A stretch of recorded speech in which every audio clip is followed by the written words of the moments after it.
Joining us here on the Rich Eisen Show, we have not spoken to him in quite some time. He's worked out all of his audio issues. Ladies and gentlemen, the one and the only host of Green Light with Chris Long podcast, host Chris Long. Good to see you. Hey. What's up, Chris? Rich, what's up? I should have been in the NBA. That would have been cool.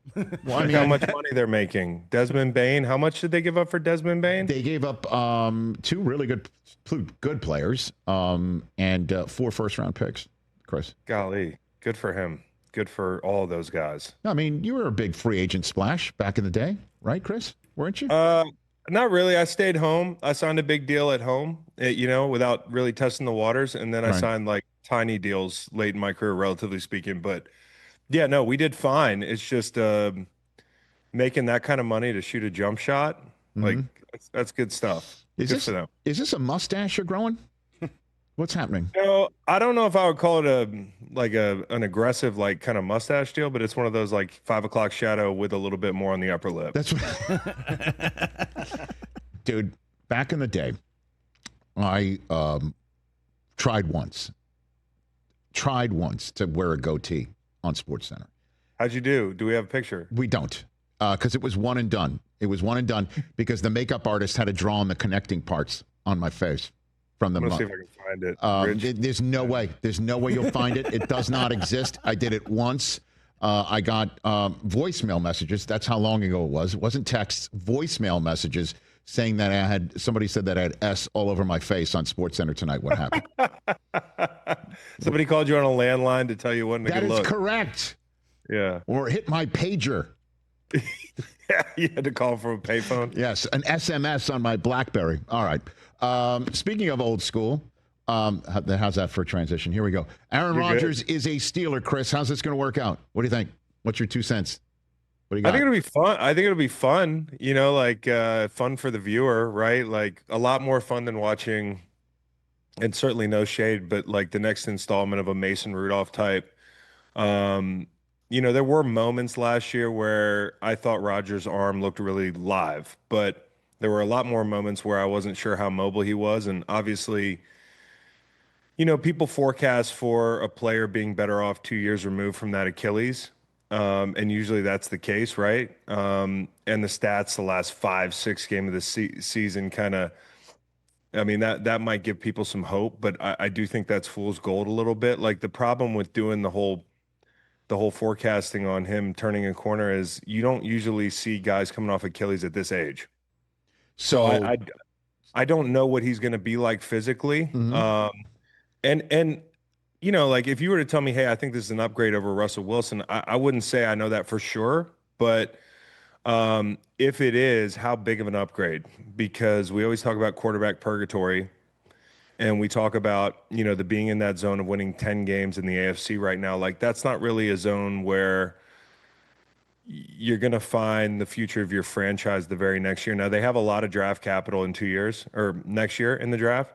And that's probably where they want to go find their quarterback of the future. But what happens if they win 12, 13 games? I don't think this is a Super Bowl roster. And I don't think that's a hot take to say. You look at the offense, they're going to have to score. In the AFC, you got to score. You got to score with Buffalo. You have to score with Cincinnati. Certainly, that's about all they can do right now. Kansas City, they'll play some lower scoring games in the playoffs at times. But all things considered, you have to outscore these quarterbacks. In Baltimore, I didn't even mention. So, in the AFC, it's a tough road to go thinking, hey, we're going to play complementary football and get it done with a, 41, 42-year-old quarterback. And nothing's guaranteed when it comes to his health. I don't know. The marriage with Arthur Smith, you figure you're going to see some play action pass. How do they get into those looks? Can he pull off the footwork that's necessary to do that kind of stuff? I don't know. We'll see. But I worry that they'll just end up in QB purgatory again. That would be something. I mean, in terms of, Russ is the best that they looked last year, right, was the Russ Moonball type shots. And if you wanted to say what Rodgers is expert at for sure over the years, you'd say he throws an even deeper, moonshot type of of accurate ball, or at least in the past. And now here's DK Metcalf. I'm trying to find the positives here. You know what I mean? Here's a positive. I mean, he still throws a back shoulder like nobody else. It's like a work of art. I mean, really is. Now you talk about like being on the same page and all that. When he was in New York, we had the whole, and I'm not taking a shot, but I don't love seeing stuff that should be worked out in the locker room, worked out, on podcasts and that sort of thing, like internally, like, hey, this guy didn't run his route, yada, yada, yada. Like Metcalf has not always been the most surgical route runner. And you talk about like, if we end up in a situation where somebody's not on the right side of the red line, infamously, like I could see some stuff like that happening and the growing pains being tough. I don't think they have a bunch of firepower outside. I think DK's a hell of a player. But if Rodgers wants it done his way, they're really going to have to get on the same page from a timing standpoint. Like so much of what Rodgers has done lately has been quick game.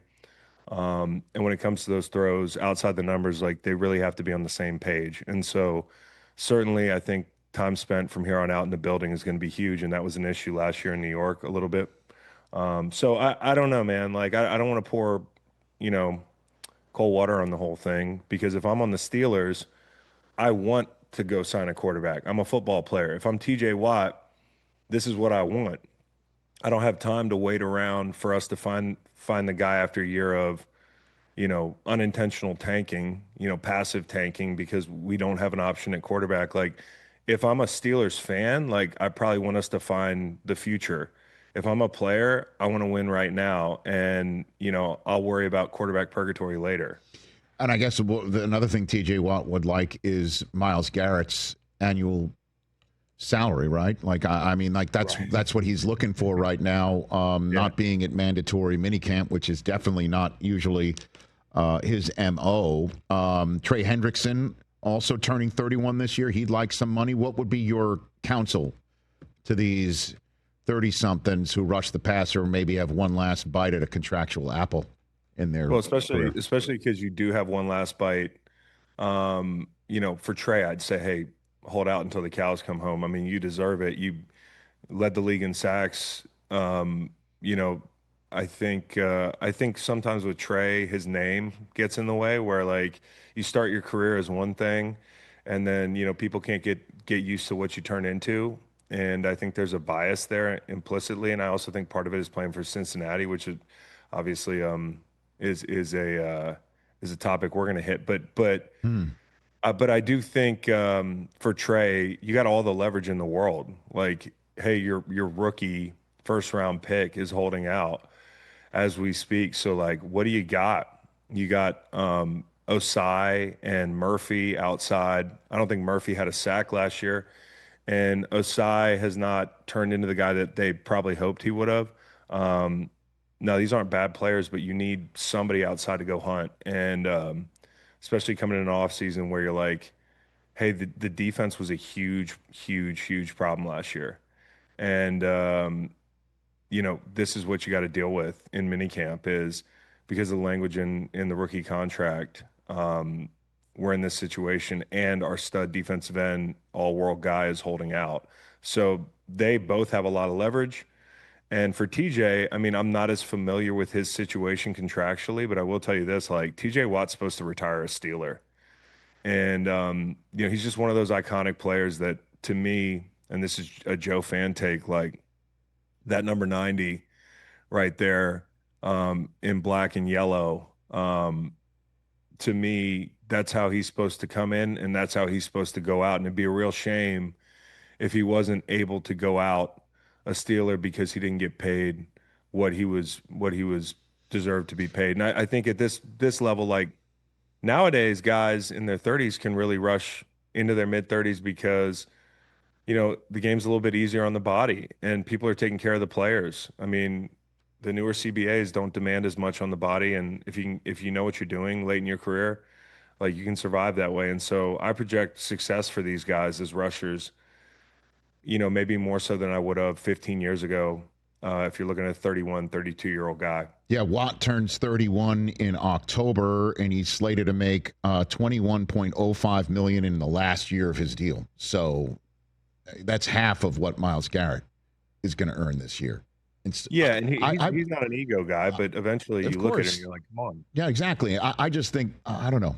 I don't think the Steelers are going to mess around. I think what you just said is they know the same thing, that Watt should go out the way that he went in, which is wearing that 90 for the Steelers. And, and plus this is Rodgers, all the eggs in Rodgers' basket, and the 41 turning 42-year-old quarterback. What are you going to go in and just try and make some sort of contractual stand here? Like, you got one shot with Cam Hayward too, right? Minka Fitzpatrick. I mean, there's some teeth getting longer there. The Bengals are a different story. Have you ever heard of a rookie basically say, this team is interested in winning arguments more than games, and then he leaves camp? Like, that actually happened. And looks like the adult, right? Like, I mean, he is 21 years old. Like, there's a lot you can do at 21 years old. Like, he kind of looks like an adult to me. And the thing is, the Bengals, fairly or unfairly, have a reputation with this, and they're going through it with a guy that's produced a lot for them. You could say, hey, well, this guy hasn't produced at all. Like, prove it. I mean, the guys that have done the most for you, you're not paying. And, I think Bates left a couple years ago because of money. And they just have a big kind of reputation for being cheap. And I totally get it. Like, there's a lot that we don't know. Like, I'm not willing to comment, with a ton of specificity on what's going on in the contract, because I haven't seen the contract. And now there's reports saying, hey, the guys that sandwich him in the draft also had this language in their contract. And I'm not sure exactly what the language says. So, be my guest if anybody on the show has seen the contract. Nope. But to me, what's interesting is the Bengals' position of need is it's hamstrung right now because of these contract disputes. And it's just kind of like, it's almost no surprise if you've watched the Bengals deal with players over the years. And like, the dates that are relevant, August 5th, of course, then you can't trade him anymore. November 11th, once we hit that point, he can't play anymore this year. And we're talking about Shemar Stewart. I think for him, there's no good option. The best option is probably to hope that they cave at some point. And I think there's reason to believe that they do eventually cave. But I think if he sits out a year and he just says, hey, I'm not going to play football, from what I understand, then he can re-enter the draft. And at that point, anybody with the Bengals can pick him. And that might sound really good, but I don't know that he gets picked in the same spot. I mean, this isn't a guy with a ton of college production, right? You're making kind of a speculative move on him. And then if in that situation, like, there is the chance that the NFL as a group says, well, screw this guy. Like, he's bucking the system, even if the system's screwed up. So you worry about that. And then you worry about, like, overall this year, like, from what I understood, the draft wasn't made up a bunch of blue chip players, which means next year I would venture to guess that he's probably not going to be slotted in the same place. So you got to look at, for him, am I going to make as much money? What does a year of rust do? What does a year of rust present like if he plays in another league like the CFL or something? Damn, you're going deep with the leverage, man. But I guess you have to I guess you got to game it all out, right? You got to game it out, because there's just I don't think there's a good answer right now for either side. Ironically, like for the Bengals, to me, I would remove this BS language. Like, I understand some other teams are doing it, but if hypothetically the language states that a player gets suspended for an on-field thing like leading with the crown of his helmet or landing with all his weight on the quarterback, oh my God, clutch your pearls, 2025 NFL, and this guy gets suspended, that he's going to lose his guaranteed money because of that, I think that is BS. And if it's something that other teams are doing, I think it's something that should be handled. I'm not a contract guy, but that doesn't sit right with me. So, I understand that if you do something terrible, like hit your significant other or drive drunk and cause injury to somebody else, or, we all know the things that, like, collectively we'd be okay with people losing their guaranteed money over. I would not be okay with a player losing their guaranteed money over something on the field that resulted from that player playing their ass off. So if that's the case, I think these teams are messed up to do that. And there has to be some recourse, because this is only once one player does it. And I think the league and college players are going to be watching closely to see what Shemar Stewart does. It could set different precedents. And so I think this is a big deal. Before I let you go, Chris Long, Did you hear what Cam Ward said he will be doing this summer? Did you hear this soundbite? Oh, I didn't. All right, we've got it for you. Cam Ward, at the end of mandatory minicamp, asked what's he going to do between now and training camp start. It's been good. From growing, learning, especially being with the vets, getting our timing down, so I'm excited for the summer. What's your plan for the next 5 to 6 weeks before you report to camp, and will you gather with your receivers and some of the other quarterbacks and go over things just to kind of refresh everybody? Just work out, stay in the playbook, and throw the out the balls. What do you I think? love this guy. I really do love this guy. He's all business. He certainly presents as a really mature cat. So I'm rooting for him, and I think it could be a lot of fun. Their first game, I remember being Denver. At Denver. At That's Denver. like, hey, you might want to stay at the facility. Look out. The next 4 to 6, bro. I know. I mean, reigning defensive player of the year out there on one island, Jody Barron on another when he gets signed. The two new 49ers on each level of the defense, Greenlaw and Hufanga. Zach, I mean, that up front. No, I get it, but I just kind of dig him. Listen, we were talking about it last week when the last we heard from him at Miami was him not playing the second half of a bowl game that we were surprised that he started anyway. And then the question about him was want to, did he raise a, red flag by waving a white flag, or did he start a game that he didn't need to? And that shows he's a gamer. I mean, that was the conversation when he left Miami. And now that kind of seems silly, completely silly when you hear this sort of stuff. Chris. To me, I don't read too much into whatever happened with that. Listen, the fact that if he didn't have to play in that bowl game, that's the reality we live in now. If he suited up for it, that's actually a positive. I don't want to get back into litigating that, but I will say everything he's done on the path to becoming a draft pick from that point on, and post combine and post the draft, like every soundbite I hear, he just seems like an adult. And teams want adults in the room. And so I think that's encouraging. Now, I haven't seen him throw one football in a regular season game, and we'll see. Like I said, the first week of September when they play Denver. But as far as saying the right things, he's done a good job of that. Yeah, I know. I'm excited to see that. And what do you think is going to happen in Cleveland? Before I let you go, with the quarterbacks, right? I wish, fly on the wall. I wish I was actually at these practices so I could see what these guys look like. Right. Now again, we're in the mini camp phase, so I would imagine Joe Flacco starts to start the season. Now, a lot of people who probably talk on this show and other shows during the summer, they make a lot of phone calls.